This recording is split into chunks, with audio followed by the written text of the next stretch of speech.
So, good day everyone. This is yours truly, Forever Zosa. Sorry for my voice. Medyo garalgal lang po tayo today. So, our topic for today is still chapter 2, the firm and its environment. But now we will discuss. So, our topic for today is module 5, which is the role of business in the economy and the different phases of economic development. So for our motivations of the day, we have two of them. First, we will focus on Cicero. And according to him, magnum vectigal est parsimonia. No? Or economy is a great revenue. And I think even now, to this present times, this one holds true. Huh? Pag walang ekonomiya, wala po tayong pera. Huh? And the next is from Henry Ford. So according to him, for a long time, people believed that the only purpose of industry uh, was to make a profit. They are wrong. Its purpose is to serve the general welfare. Yes, nandun na rin po tayo doon sa part na kailangan natin kumita, pero kailangan din po magkaroon ng hanap buhay ng mga tao. No? So yun din po ang isa sa mga purpose ng industriya. No? So this one is from Henry Ford. So what is economic development? Economic development refers to sustain concerted actions of communities and policymakers that improve the standard of living and economic health of a specific locality. Huh? So, ano po yung ibig sabihin ng locality? Whether it's a simple municipal town or even the country, the Philippines. No? So, according to this definition, kailangan sustained. No? Ibig sabihin, tuloy-tuloy po. Hindi yung napuputol. Concerted, ibig sabihin, may kooperasyon, tulong-tulong po yung mga komunidad at yung mga nagpapatupad ng batas, no? Policy makers, para mag-improve, no? Para makaahon, no? At tumaas ang antas pamumuhay ng isang lugar, no? Pati na rin yung growth. It is also associated with, eto na naman po tayo sa favorite natin, quantitative. No? May figura, sabi nga nila. And qualitative, change in the economy. No? So, hindi lang po figure, let's say 10% GDP, exports rose, 15% CAGR, no? But rather, meron din pong qualitative. Kamusta naman po yung pamumuhay ng mga tao? Dati mga tao talagang sabihin na natin isang kaig, isang tuka. Ngayon, nagkaroon ng mga pagawaan, no? Factory, mga warehouse, mga businesses, negosyo, di ba? So, nakakabili na yung mga tao ng mga ibang pangangailangan nila bukod sa kanilang mga basic needs. Next, it leads to improvements in many sectors of a nation. No? So, ibig sabihin, hindi lang po isang sektor ang umaasenso. No? Let's say, sa sektor ng transportasyon. No?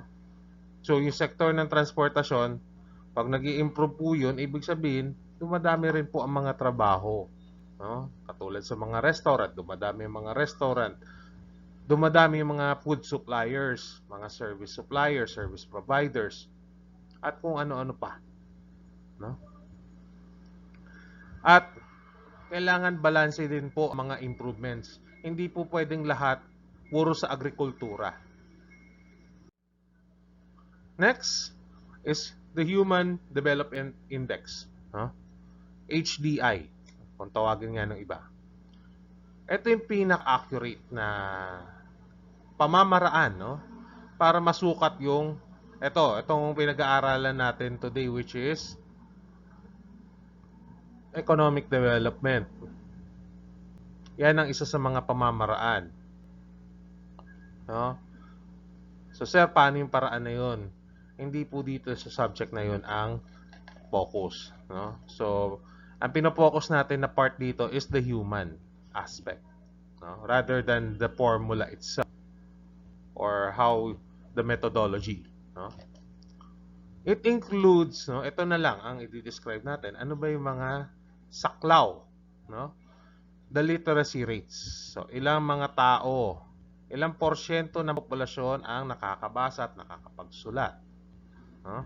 And life expectancy. Isa pa po 'yan, no? Gaano kahaba ang buhay ng mga tao? The average, should I say, no? I'm not sure, no, yung life expectancy of the Philippines right now, but if I'm not mistaken, it's around 65 to 67 years of age. No? So, life expectancy keeps on rising. Si Japan right now has the longest, if not Iceland, at around 76 for males, no, sa mga lalaki, at 82% para sa mga kababaihan. Na 82 years old, sorry. Which in turn has impact on productivity. No? So, syempre, kung marunong po kayong makabasa man lang at makapagsulat, meron po kayong at least basic education. No? Nakakaintindi po kayo. No? Nababasa niyo yung mga instructions. Or at the very, or better yet, naiintindihan niyo yung mga instructions. No? So, may impact po siya dito sa productivity. And also, yung economic growth. No? Kasi nakakatulong po kayo sa ekonomiya pag kayo nagtatrabaho. Kaya nga yung sinasabing para sa ekonomiya, no? So, ibig sabihin, if you're doing work para sa ekonomiya, then you're one of the factors for the HDI.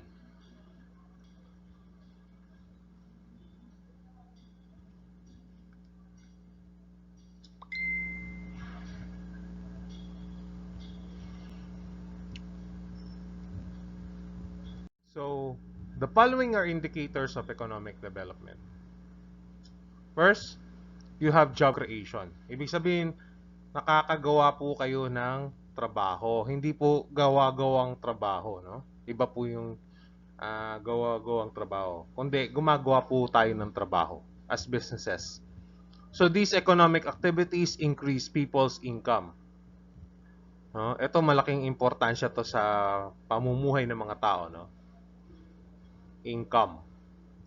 To enable them to buy their essential needs. Yun lang naman po, ano po ba yung mga essential needs natin, no? As already described by Maslow's theory, hierarchy of needs. Kahit yung pinakasimple lang po, pagkain, tsaka tirahan, tsaka yung mga pang-araw-araw na pangangailangan lang. Yun lang naman po, no? At the very least, and enable people to become productive members of society. Ibig sabihin po, hindi po tayo yung tambay sa kanto na walang ginawa kundi magsugal buong araw or makipagchismisan buong araw or pagandahin natin ng konti yung tinatawag nilang yung NEET, no? Not in education, employment, or training. So, nagkakaroon po tayo ng trabaho. No? So, this is job creation. Next is education. No? Sabi nga ng mga ibang tao, hindi po natin kailangan ng edukasyon. Hindi po lahat ng nakapag-aral, no, ay magagaling. No? Mataas ang pinag-aralan. Hindi po lahat. No? Pero malaki pa rin po ang tulong ng edukasyon sa atin. Kaya as much as possible, try to finish senior high at the very least, makapagtrabaho. No? Better yet, finish at least the college. No? Kasi yung mga master's, doctorate, ano na lang po yan eh. Higher education na po talaga yan. Graduate studies na po. Okay. Before we get lost to the topic, education, no, the multiplier effect of not just private but public also of education leads to significant results in development. No? Hindi siguro street smarts, iba po kasi yung street smarts or discarte, pero at least meron po tayong karunungan. iba pa rin po yung meron po tayong tinapos. No? Hindi po siya katulad ng panahon ng mga lolo't lola natin, no? Around 1960s na hindi ganoon ka-intense ang competition. No? Probably, pag ano ka, mukha kang katiwa-tiwala, okay na. No? But nowadays, sometimes even a bachelor's degree doesn't make the cut. No? Mahirap po ang panahon ngayon. No? So, as much as possible, you should have education. No? Kailangan na kailangan po natin yan. Next is human capital. Okay? So, human capital. Kasi iba yung capital na, yung alam nating capital, no? For accounting subject. Here, we focus on human kasi organization po tayo. No? So, ito yung favorite kong mnemonics, which is skills, knowledge, and ideas, or I call it SKI. No? Kailangan meron po ang tao, which can drive innovation. Kasi meron kang talento, meron kang kaalaman, meron kang mga ideya na pwedeng makatulong sa mga negosyo. No? Productivity improvements and economic growth. So again, lagi ang ending nito, no? Growth, development, productivity. No? GDP. No? Gross Domestic Product. Okay. Next is the purchasing power or financial capital. So individuals get additional options on where to spend their money. Of course, no, let's say nagtatrabaho ka, no? Or let's say kuwari wala kang trabaho, 0 pesos. Wala kang gastos, no? Puro ka utang, utangers, no? Tapos pag sinisingil ka, galit ka pa, no? Pero kung meron kang trabaho, no?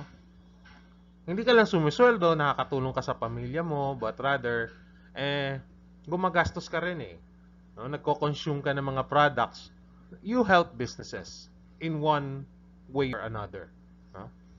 So, individuals get additional options on where to spend their money. Investment drives growth.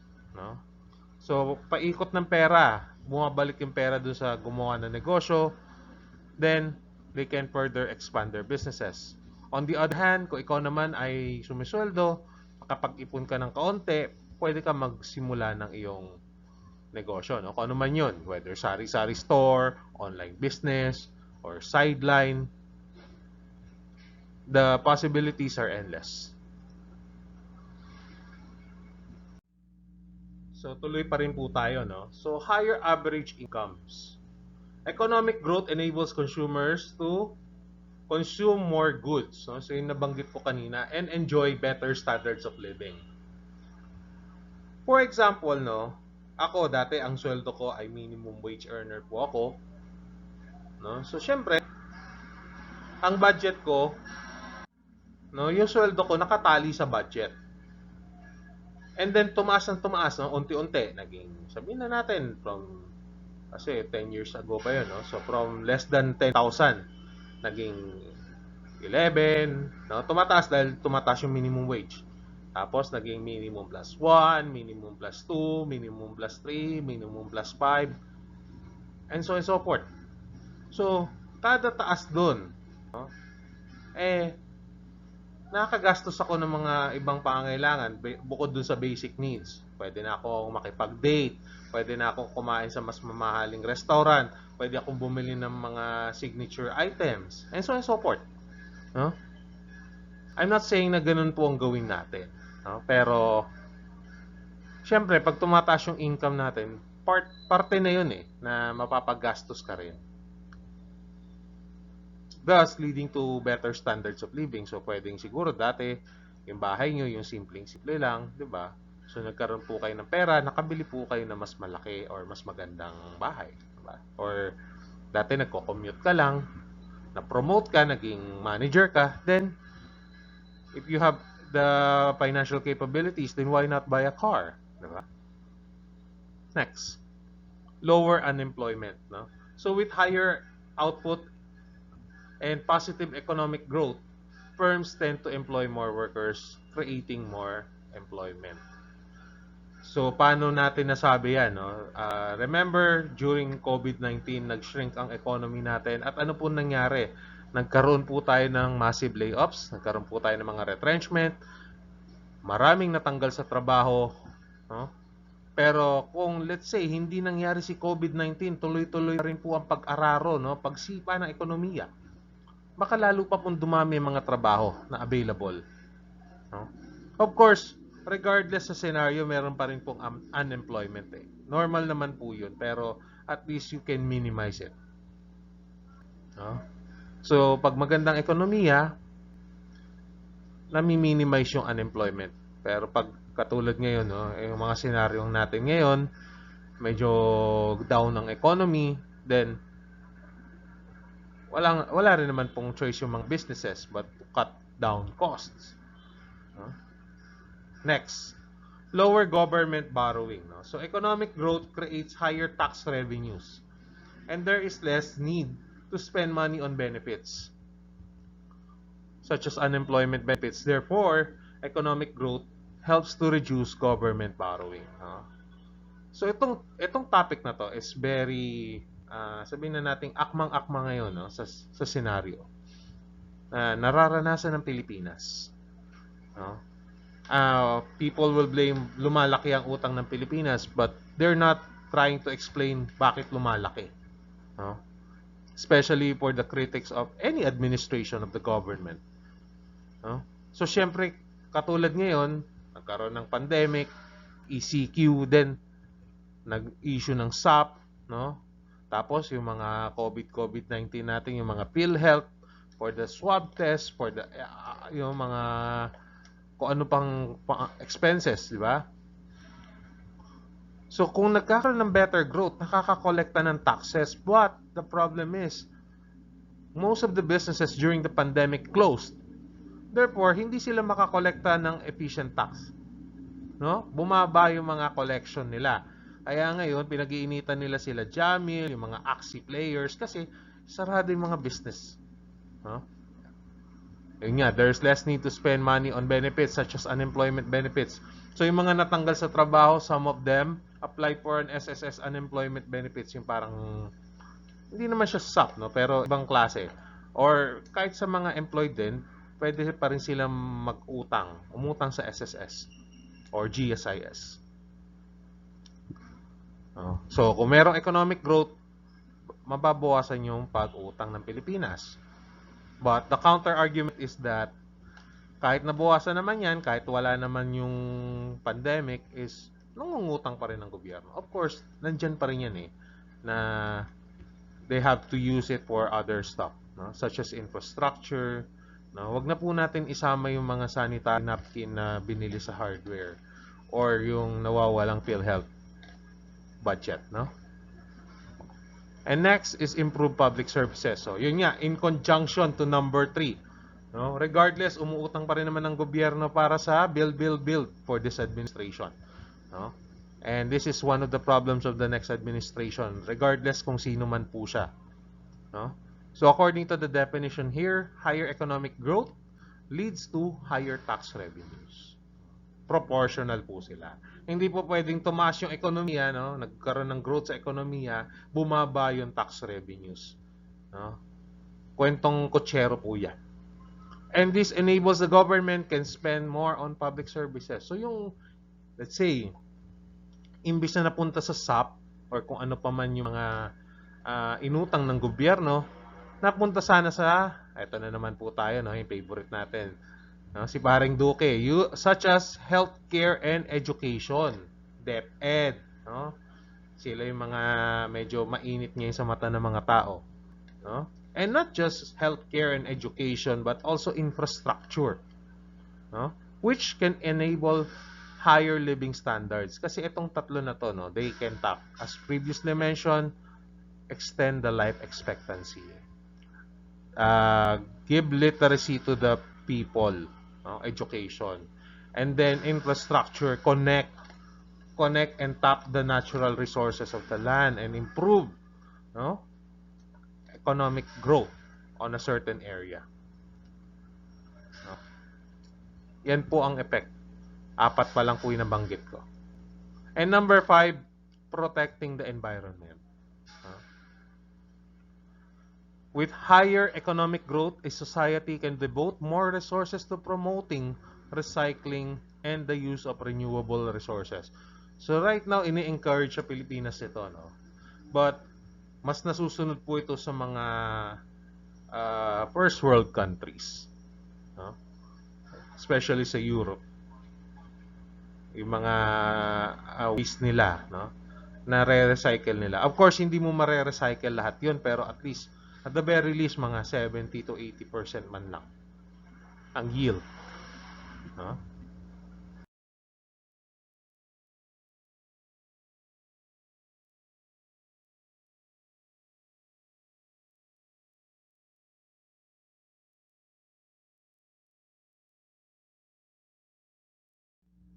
So, part 2. Number 6, investment.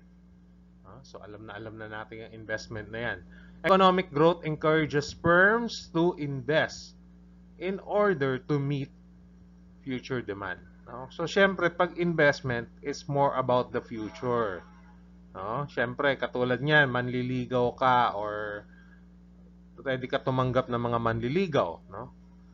Bakit mo ginagawa yon? You're investing on your future na mahanap si forever. No? Sad to say, walang forever.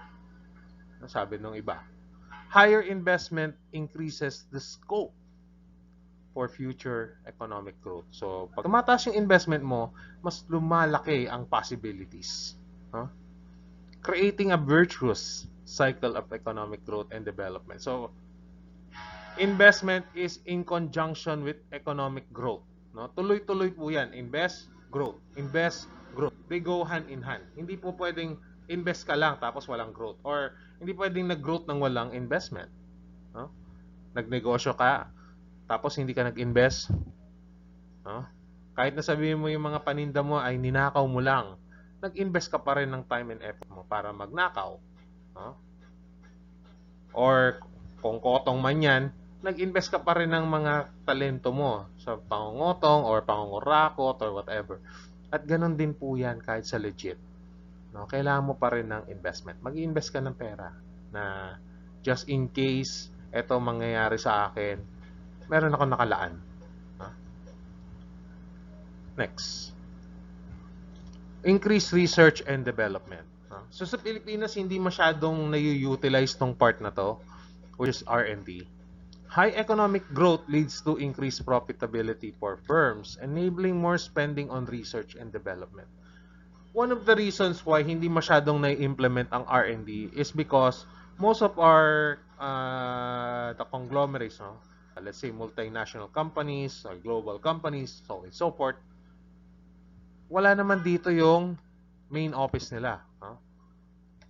Nandun sa ibang bansa, nasa US or nasa China. So, nandun ang R&D. Dito kasi more on implementation lang po tayo. Unless someone will build a huge corporation na mag-invest ng R&D. Also, sustained economic growth increases confidence and encourages firms to take risks and innovate. So, sad to say, most of the trends here in the Philippines are also based from other countries. Wala po tayong originality. Gaya-gaya po, tumaya po tayo. No?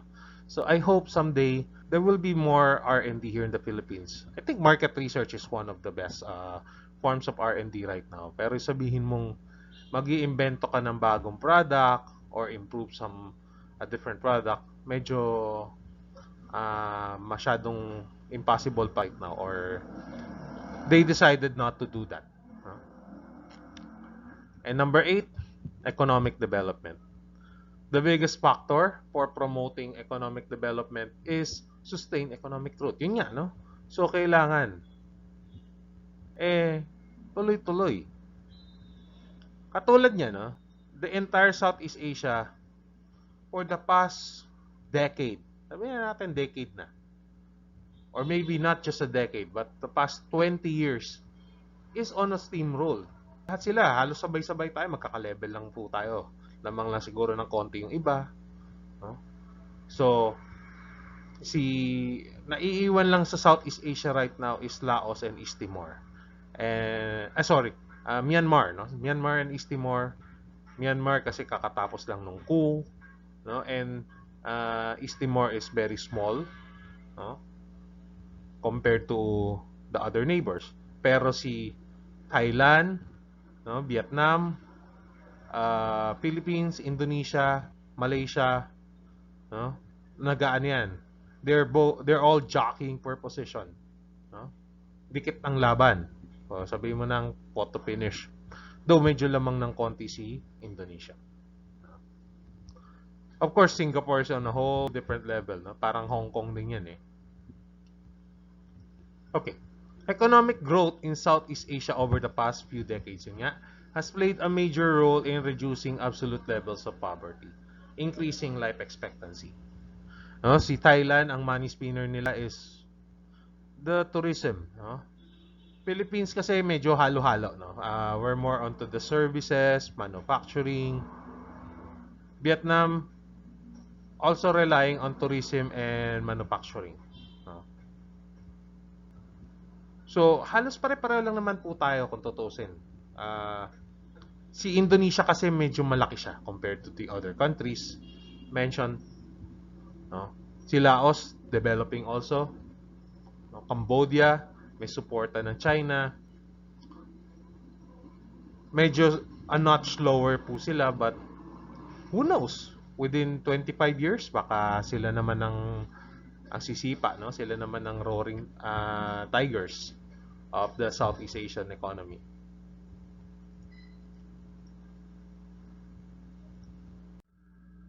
And last but not the least, no, is more choice.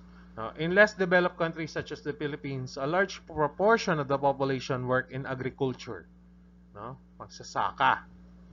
Economic growth enables a more diverse economy with people able to work in the service sector. So ganun po ang nangyari sa Pilipinas. So, dati puro agrikultura po tayo, but now meron na po tayo services sector and manufacturing.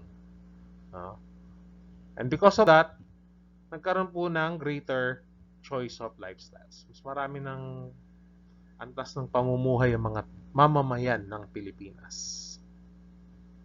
So now we will discuss about corporate social responsibility or CSR. So ano po ba itong CSR na tinatawag natin? No? Isa itong obligation, no? Obligasyon. So if you're saying obligation, it's also considered as a liability to make choices and take action. No? So obligation for choices and action. No? Gagawin mo ba yung choice na yan? Baka naman pumili ka nga, tapos hindi ka naman gumawa ng aksyon that will contribute to the welfare and interests of society. No? Hindi lang po yung organisasyon, no?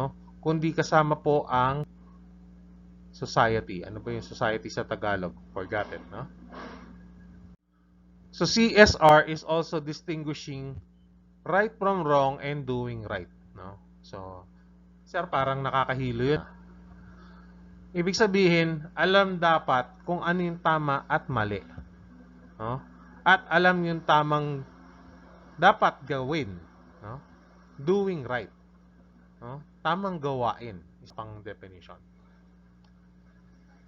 no? So if you do that, then you are a good corporate citizen.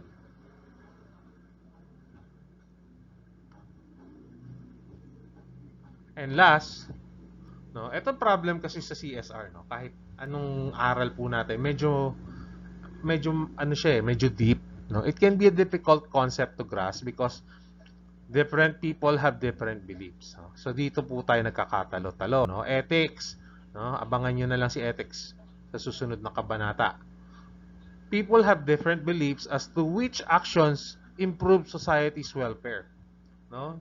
Ito nga yung nagiging problema minsan ng mga businesses or kahit tayo na lang, mga ordinaryong mamamayan. Tinulungan mo na yung tao, masama ka pa, no? Nagpautang ka na, sila paggalit sa'yo. No? Nung umuutang sila, napakalambing nila, pautang naman. To, no? Ikaw naman, no? Pero nung singilan time na, no, wala na. Wala na, finish na. No? Hindi mo na masingil kasi para ka nakipag-usap sa tigre. No?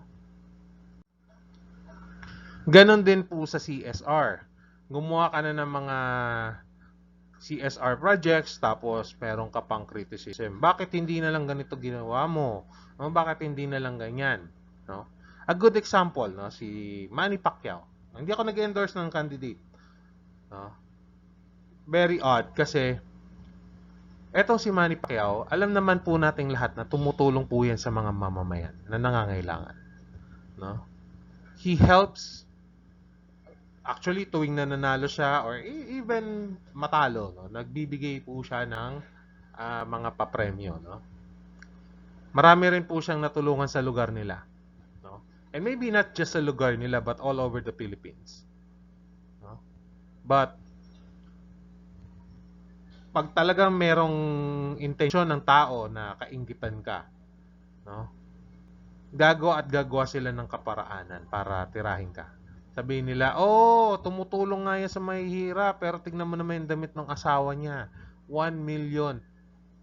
First of all, wala naman po tayong magagawa. Wala naman po tayong pakialam kasi pinaghirapan po nila. Tayo nga mga simpleng mamamayan nga, kung makaporma, akala mo mga ano eh. Di ba? What more sila? Alam mo naman pumunta si Jinky Pacquiao manonood ng boxing fight ni Pacquiao na naka-t-shirt lang, no? Tsaka shorts. Siyempre, nandyan din po yung branding eh. Kasi hindi po natin na-realize na importante rin po yung, siyempre, marketing in a way din po yan. Na, uy, maganda yung asawa ni Manny Pacquiao, todo forma, in support of her husband.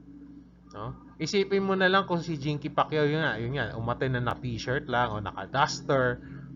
Diba? Or yung ordinary brand na sabihin, ay baka naman naghihirap si Manny Pacquiao na. So yun naman ang problema. That's the problem with CSR. You're already helping but nalilito ka pa rin eh. Kasi people have their own beliefs. No? Siguro for me, okay lang na magtodo postura sila, but for some, no, parang pinaglalandakan mo na mayaman ka. Eh, kahit naman naka-t-shirt lang yung mga yan eh, alam naman natin na mayaman sila. No? Okay, for the 4 primary criteria of CSR, no? You have first, economic responsibility. No? At the very basic, no? In a nutshell, ang focus mo is yung profits. Profit-oriented ka. No? Tapos, side quest na lang, no? Is the profits must increase as long as you're playing with the rules of the game. No? Wala ka namang inaapakan, sumusunod ka naman sa batas. No? So, yung mga mahilig manood ng wrestling dyan, no? Sabi nga dun sa entrance music ni Triple H, it's all about the game and how you play it. No? Walang personalan. Profits lang. The next, you have legal responsibility. So, it is defined as what society deems as important. So, ito na, no? Naka-ano na siya. Naka-focus naman siya. What society deems as important. So, it pertains to laws. Batas. Sumusunod ka ba sa batas? Sabi nga ni Kim Chu, sa classroom may batas. Diba? So, whether sa classroom yan or sa business, no, there is that legal responsibility with respect to appropriate corporate behavior. No? So marami na po mga businesses ang naapektuhan ng ganito, no? Corporate behavior, there are certain backlashes, no? Kasi meron silang nasaktan na groups, no? So for these days, konting mistake lang, may masabi ka lang na mali, it's all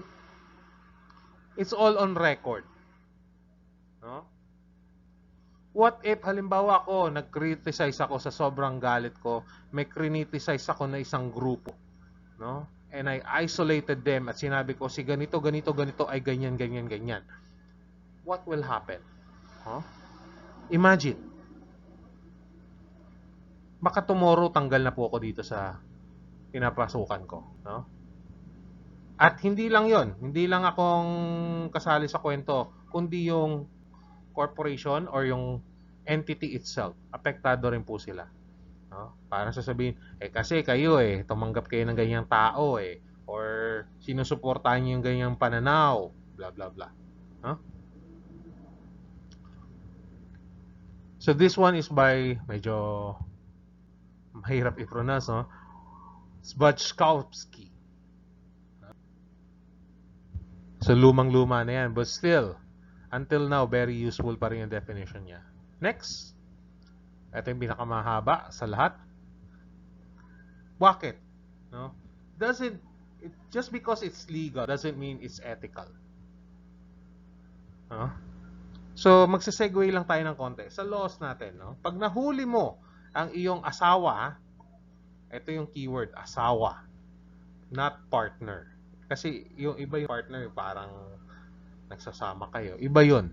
Pag nahuli mo ang iyong asawa na may ginagawang kabulastugan, lalo na kung caught in the act talaga na may ginagawang indecent, or not just indecent, kundi iniiputan ka, no? Ilalagyan ka ng ipot sa ulo mo, sa bunbunan mo, then you can kill that person. No?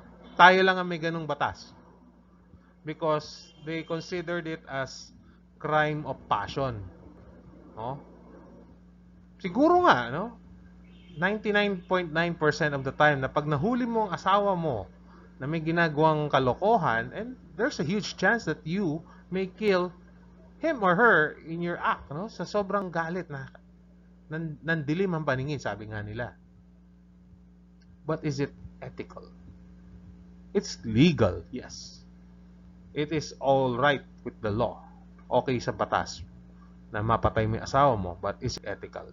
That is the difference between legal and ethical. No? So it's a notch higher. No? So, I have a professor in the past na ang tinuturo niya is ethics, but he is an attorney. No? Legal background. So for him, he's always describing ethics as the higher moral ground, and a higher version, no? A superlative version of the law. No? Kasi ethics na yan kanya-kanya po tayong perception ng ethics. It's philosophy already. No? Yeah. So according to the definition here, ethical responsibility includes behaviors that are not necessarily codified. Yun nga. No? Wala po sa batas, hindi naman nakasulat sa batas yan. And may not serve the corporation's direct economic interest. Wala naman po. Kumbaga, pag ginawa po nila to, ay bonus na lang po. Because the legal responsibility is the bare minimum. So anything beyond that is already ethics. Ethical responsibility. Organizational decision makers should act with equity, fairness, and impartiality. No? So sabi nga nila sa law, there is that lady justice. Her eyes are covered. No? In order for her to distinguish, in order for her not to distinguish, no, and be fair, be balanced. But sa ethics, wala pong piring. No? You can do your decision without covering your eyes. No? Respect the right of individuals and provide different treatments of individuals only relevant to the goals of the organization. So this one is a definition by Fritsch and Becker in 1984. No? So mas mataas po compare sa legal. And last but not the least, discretionary. No? Hindi mo na siya kailangan gawin. No? So mas mataas pa po siya kaysa sa ethical. Akala po natin mataas na si ethical. No? Discretionary responsibility is purely voluntary and is guided by the company's desire. So ito yung pagnanasa ng isang kumpanya. No? Huwag natin papangitin yung definition ng pagnanasa. Pagnanasa na gumawa ng contribution sa mamamayan, no? At wala po siya dito sa tatlong ito. Hindi po siya required pero ginagawa pa rin po niya. No? Para siyang sabihin na nating credo. You're not required to do this action, but you're doing it based on your will, based on your credo. No?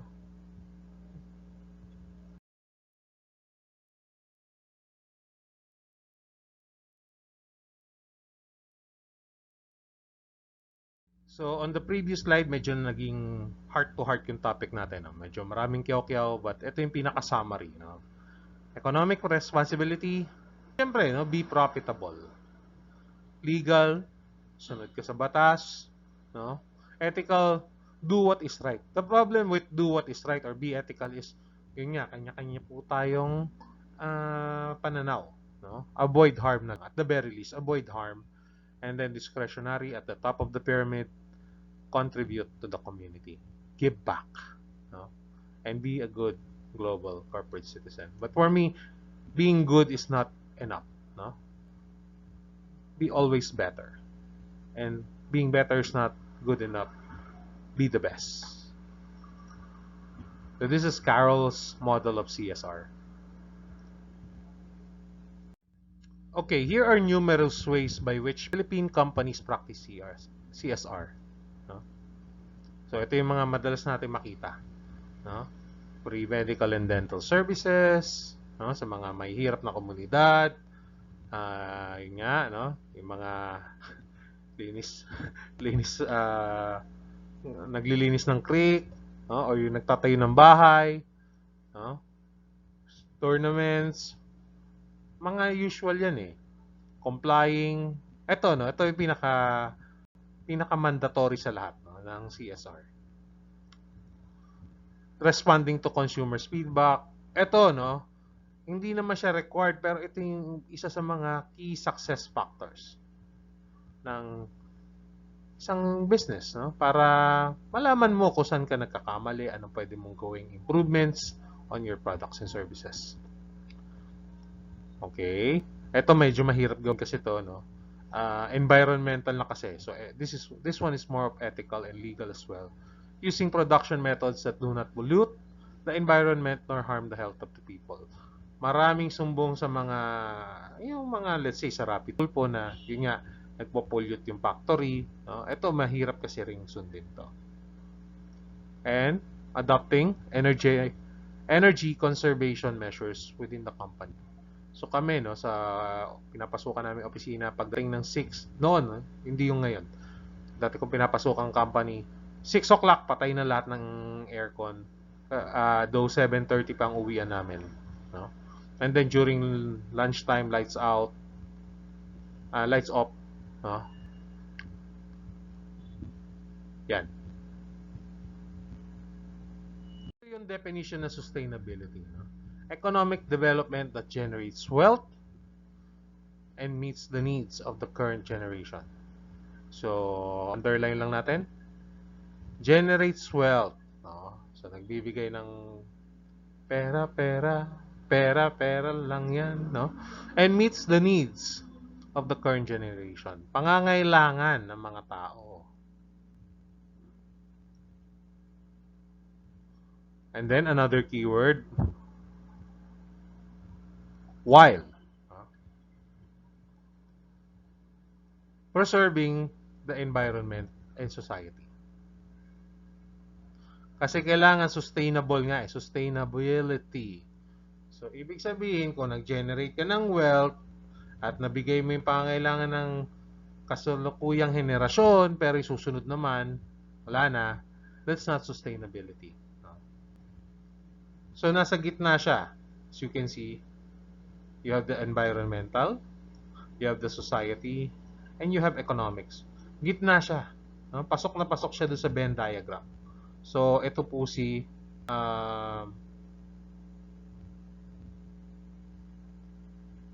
hindi ako magaling mag-color, no? Diyan po pasok si sustainability. Nandun sa loob. Huh? So, in conjunction with sustainability, you have the triple bottom line. At ano po yung triple bottom line na yan? the 3 Ps, no? Kung sa DSWD meron yung 4 Ps, dito sa triple bottom line, you have the 3 Ps, no? So this is the concept. You have profitability, people, and planet, no? So ang focus mo for profitability, of course, is the financial side. For the people, the social benefits, and the planet, the environmental impacts, no? So the triple bottom line ensures a balance among the different concerns of people. So sino yung mga tao na binabanggit na to, no? The needs of the various stakeholders which comprise the top management, no? So sino po ba yung mga yan, no? Top management, shareholders, employees, mga empleyado, no? Consumer, government regulators, general public, no? Among many others. In short, the internal and external users of accounting information. So dito po natin pinagtatagpi-tagpi yung mga iba't ibang subject ng ABM Strand, no? So dapat wala kang kinikilingan, walang pinoprotektahan, serbisyong totoo lamang, no? Parang ibang show 'yun, no? But yeah, that's the essence of the triple bottom line. So this one is by Savitz and Weber, Hindle and Elkington. Now, if you want to know more about the different phases of economic development, you can read Adam Smith, no? Hindi si Doc Adam, no? Hindi si Adam Smith ng Matrix, but si Adam Smith, the father of economics, no? Classical economics, the invisible hand theory, no? Hindi ko na siya dinelve deeper because that's a different topic altogether, no? And the theory on entrepreneurship and innovation. So ito medyo bago lang to. This one is by Schumpeter, no? 1942. So marami silang discussions about this one, no? The different phases. Okay, for the Philippine context of the phases of economic development, no? So for the past 3 years, 3 decades, no? So let's say 2021 yun, starting 1991, no? The growth rate of the economy has been the fastest among the many eras, no? Yun nga, nagkaroon tayo ng problema noong 2008 due to the financial crisis. At hindi lang naman po si Pilipinas ang nadamay dito, no? Kundi buong mundo. And now, 2020, ganun din ang nangyari, no? So, parang nagkakaroon ng preno every 10 to 12 years. Like, in the year 1999, nagkaroon tayo ng Asian financial crisis, 2008, financial crisis, 2020, COVID-19. No? There are different factors which led to the growth of economy. So, bakit po ba lumago ang ekonomiya? No? So, syempre, yun nga, kasama na dyan si government spending. No? Yes, lumalaki yung utang natin, pero lumalago raw yung ekonomiya, no? According to them. And yung, syempre, no, remittances. No? Let's say, si papa mo or si mama mo nagtatrabaho sa ibang bansa, as DH or as professional, no, nagpapadala sila ng pera dito sa Pilipinas, no? Yung pera na yan, todo gasta, no? Or kung ano man kailangan gawin, papagawa ng bahay. And in turn, no, doon bumabagsak yung invisible hand theory. Yes, kumikita yung mga company, but in the end, bumabalik naman po sa ekonomiya lahat ng ginagastos natin. No? Remittances coming from the OFWs. No? So, saludo po ako. No? Kakatapos lang ng National Heroes Day, saludo po ako sa mga bagong bayani. No? Next, Philippine economic progress can be attributed to the development in agricultural products. So agricultural products kasi sumisikat na rin po yung mga pagkain natin, no? Or nag-i-import na rin tayo, nag-export. No? So ano po yung mga 'yon? No? Katulad ng mais, tubo, no? Pinya, buko, saging, kamoting kahoy, mangga. Syempre yung mga meat products such as pork, eggs, beef, fish. Ewan ko bakit eggs ang nilagay nila rito. Dapat chicken. But you get the gist. No? So yung mga yan ay nakakatulong po sa ating paglago ng ekonomiya. Here are the phases of economic development in general. No? So, dito po nagsisimula usually, no? Agriculture base, and then nag-industrialization phase tayo, no? Industry base. Now is more about the globalization phase, which also includes service, no? Interdependence and global competition. And thus we end module 5, no? So please subscribe to my YouTube channel at Forever Zosa. No? As always, walang forever pero merong forever Zosa. Thank you everyone.